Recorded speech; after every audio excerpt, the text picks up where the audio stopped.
So, the general idea is we are looking at removing the control structures of planet Earth. What are we talking about as control structures? Um, well, if you have power, how do you exercise your power? The how are the control structures.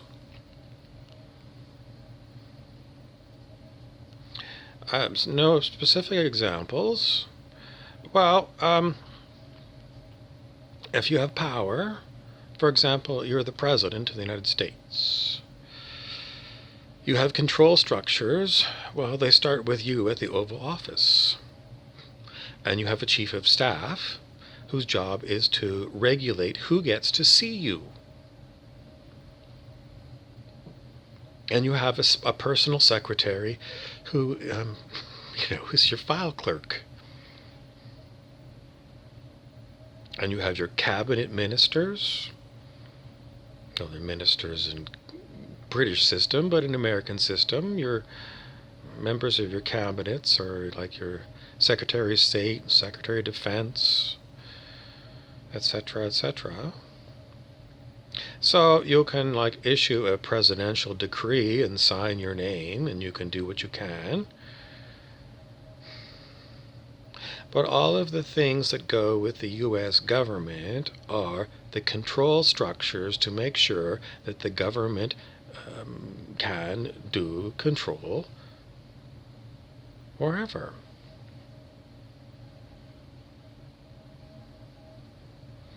And so the control structures that are used, supposed to be for the defense of the American people, for making America a leading nation,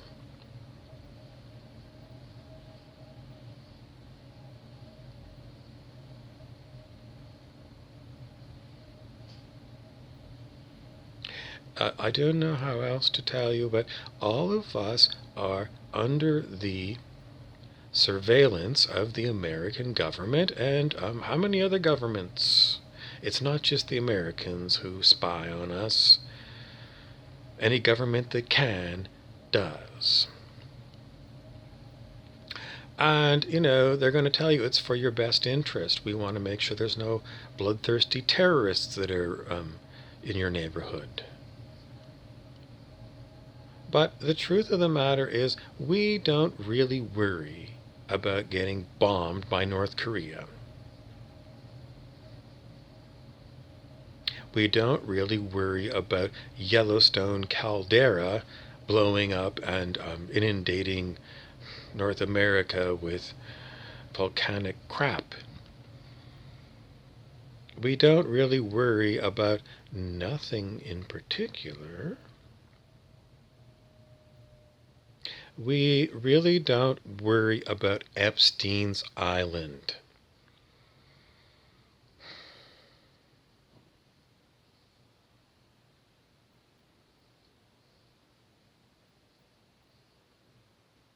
We don't really worry about Epstein being declared dead when he was in jail. We don't really worry about Epstein's bank accounts all of a sudden becoming emptied after Epstein was declared dead.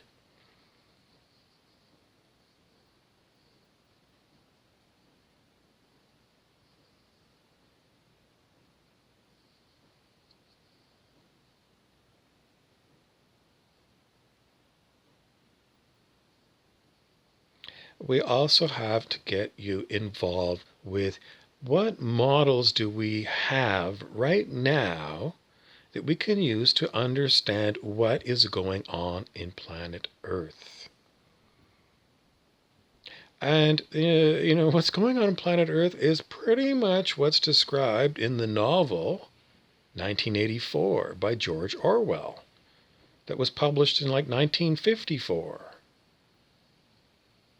We pretty much always are told by conspiracy theorists to watch the little speech that President John F. Kennedy, gave Did he give it? He wasn't the first one to talk about this problem. It was President and former Chief General of the United States, Dwight David Eisenhower. President Eisenhower, I think it was his closing speech, he warned the population of the military-industrial complex.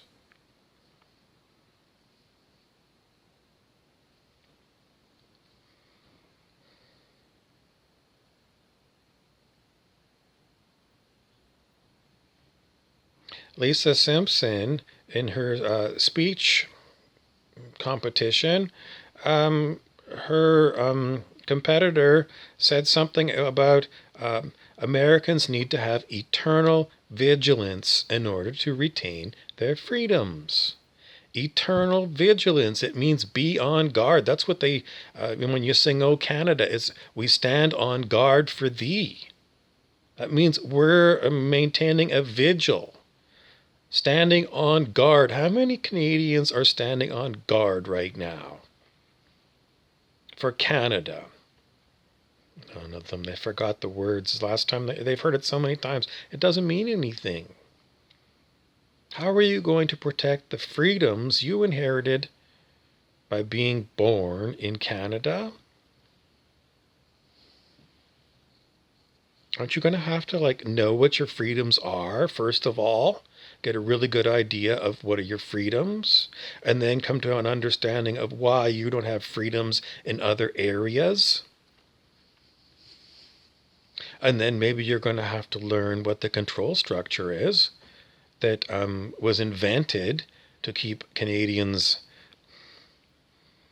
governed.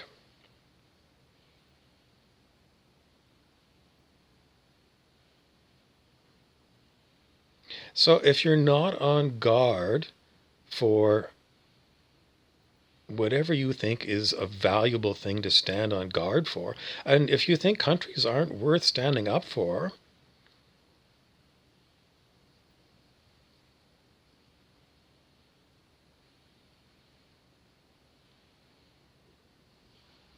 when are you going to get up off your ass?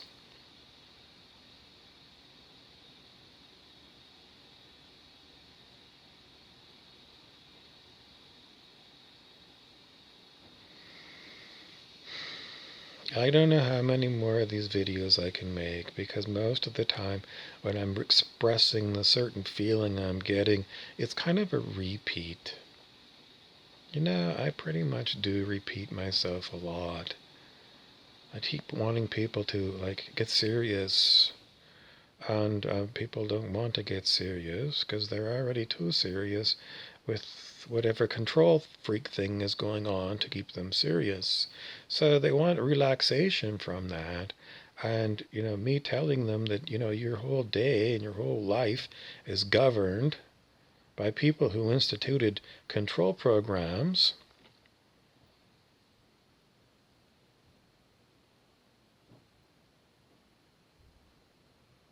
Yesterday we saw U.S. Republican Senator Mitch McConnell on NBC Nightly News.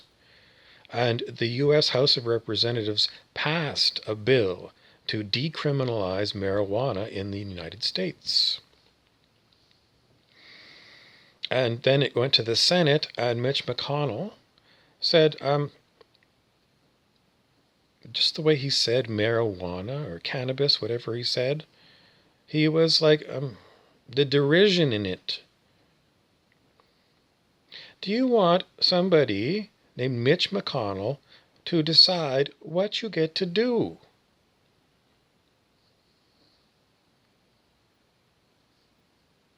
I don't. I never met the man. I do not consent to Mitch McConnell. Why does it affect me? I'm a Canadian. It affects me because the U.S. government is a bully. And in 1970s, they created a pact among all the nation states of planet Earth through the United Nations. And they had international conventions on things like cannabis. So even though, I can't vote in United States elections, it's not like the United States doesn't have an immediate effect on me every fucking day. It does. Mitch McConnell strong arms Justin Trudeau all the time and tells Justin Trudeau what to do.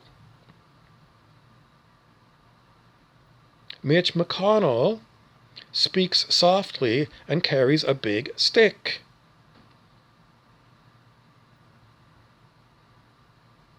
So for people that are American and saying, we don't want foreigners meddling in our elections, the reasons why people want to meddle in your elections is because you matter big time to us. And whatever politicians that you elect, whatever they are all about, they affect the rest of planet Earth big time. So yes, you're important, America. And we expect you to be the leading light of freedom on planet Earth, because that's what we were told as Canadians when we were young and we watched American TV. Time after time, America is the leading light of planet Earth. We stand for freedom.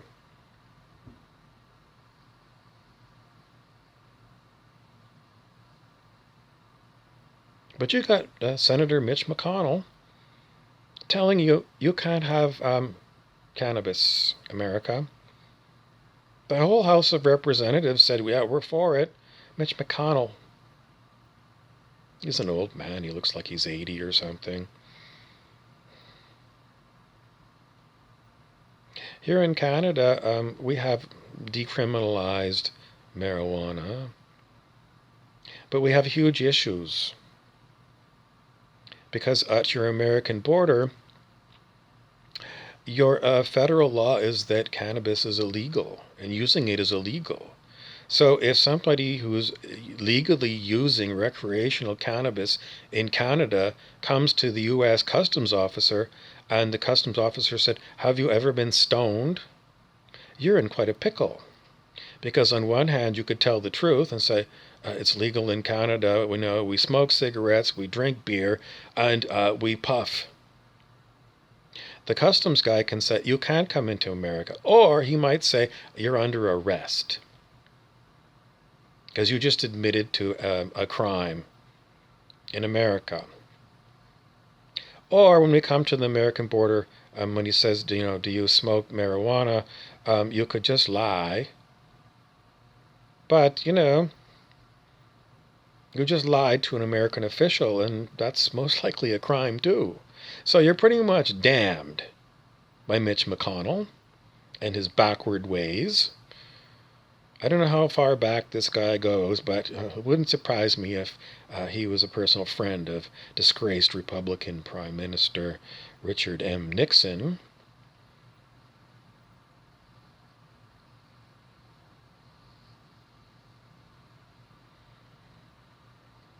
The whole point of bringing up all of this stuff is to keep reminding all of you that you're not free, Neo.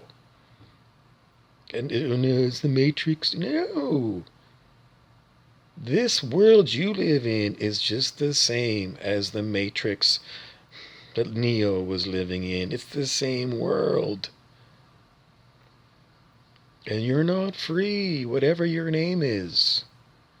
And the reason you're not free is because there are control structures on the planet.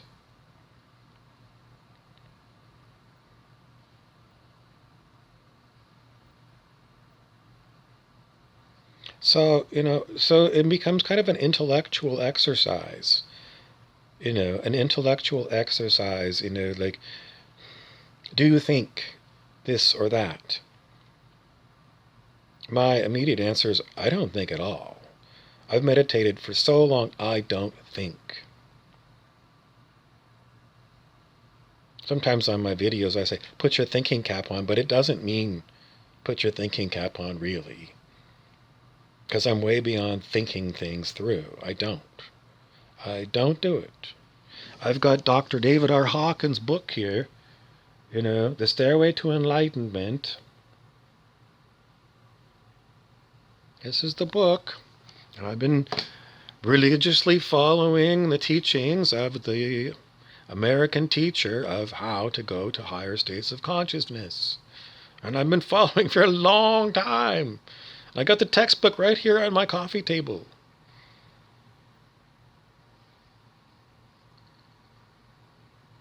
So I don't think about these things. I call these things, sometimes we call them rigid intellectual opinions.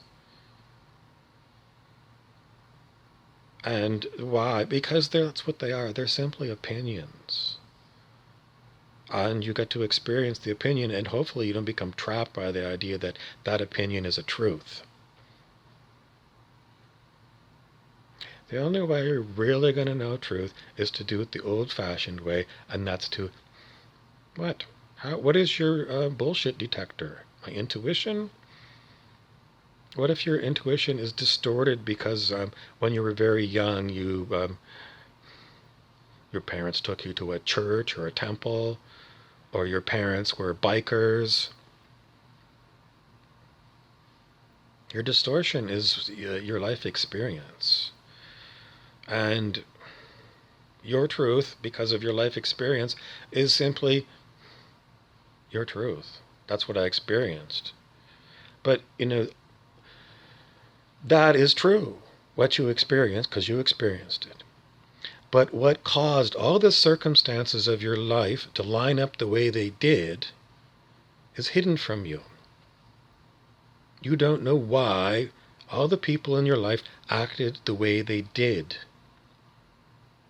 And Dr. Hawkins, in his first book, Power versus Force, talked about the hidden determinants of human behavior. And that's what all this stuff is about. Why do people do the things they do? And his bunch of books, lectures, and talks are all about the way he sees it. And he stole it from somebody else who was teaching it as the Sedona method. So is it right or wrong? Well, it's a philosophy. Is it true? It's a teaching. Does the teaching work? Well, I don't think anymore. I don't. The words that come out, they just come out. So where are all these lectures and talks coming from? What are they all about? They're coming from consciousness. And it's consciousness that's giving this form the story to tell you. And it's consciousness itself that is listening to this, because you are also consciousness. So it's consciousness talking to consciousness. So is there falsehood in the world of, consciousness talking to consciousness? Yes, there is. If we are all conscious, would we lie to one another and tell each other untruths? Would. The truth of the matter is, we do. You don't have to speculate on it. We do. And the hidden determinants of human behavior, as mapped out by Dr. Hawkins and the people at the Sedona method, and everyone else who's been involved with this idea, are going to say, in the end, what do we rely upon? Rely upon what we're told to do. And what are we told to do? Pretty much whatever we are told to do. Why is it that innately we cannot find higher consciousness? The answer must be, we're fucked with. What do I mean? I simply mean you're born as an innocent child. Everyone knows they love children. Little infants, when you get them smiling and little kids laughing.